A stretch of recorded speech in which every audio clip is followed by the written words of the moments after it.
Bonjour et bienvenue dans cette nouvelle capsule.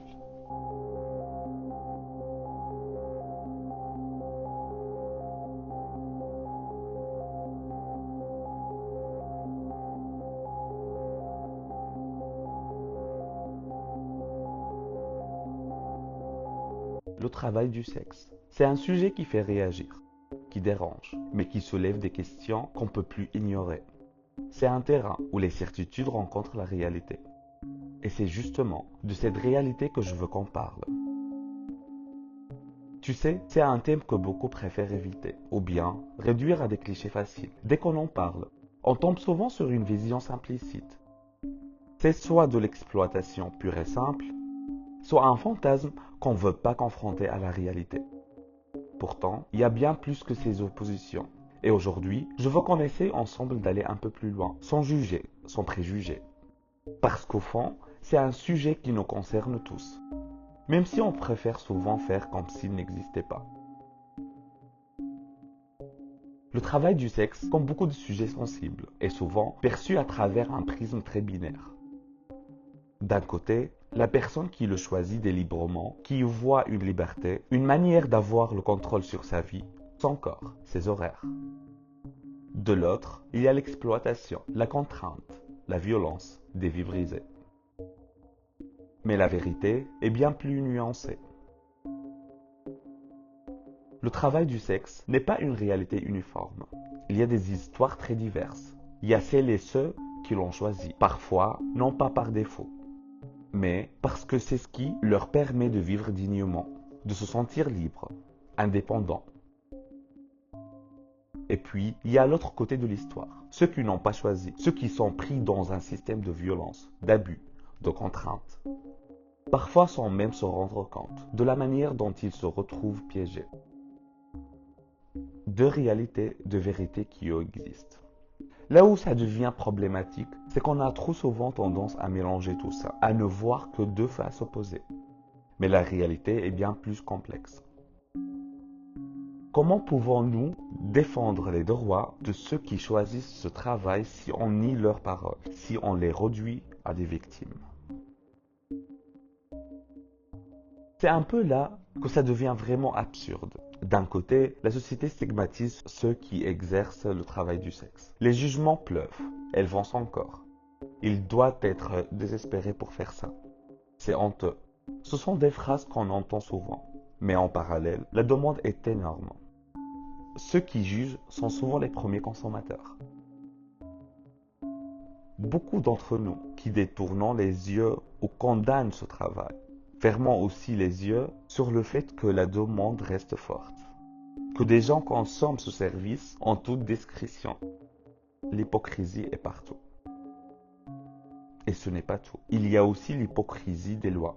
Dans certains pays, les travailleurs et les travailleuses du sexe ne sont pas criminalisés, mais leurs clients le sont.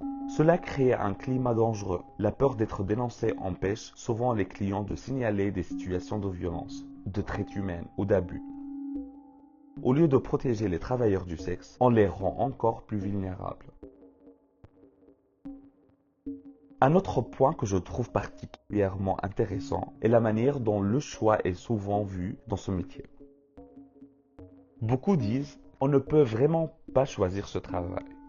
Mais pourquoi? Pourquoi serait-ce plus acceptable de travailler dans un emploi mal payé, dans des conditions difficiles, avec un patron toxique, qu'exercer le travail du sexe de manière indépendante, en fixant soi-même ses horaires et ses conditions? Pourquoi, dès qu'il s'agit de corps et de sexualité, ce qu'on appelle travail ailleurs devient automatiquement exploitation? Prenons un exemple encore plus frappant. Quand un acteur tourne une scène de sexe dans un film, tout le monde l'applaudit. Mais quand une escorte pose des limites avec ses clients, on dit qu'elle est exploitée. Pourquoi cette différence de traitement? On dirait qu'il y a une gêne, un malaise collectif, face à l'idée qu'une femme puisse gagner de l'argent en exerçant son pouvoir sexuel de manière volontaire. Mais au fond, est-ce vraiment un problème si une personne adulte et consentante décide d'utiliser son corps comme elle l'entend, dans un cadre respectueux? À force de se concentrer sur le travail du sexe en lui-même, on oublie l'essentiel. l'exploitation.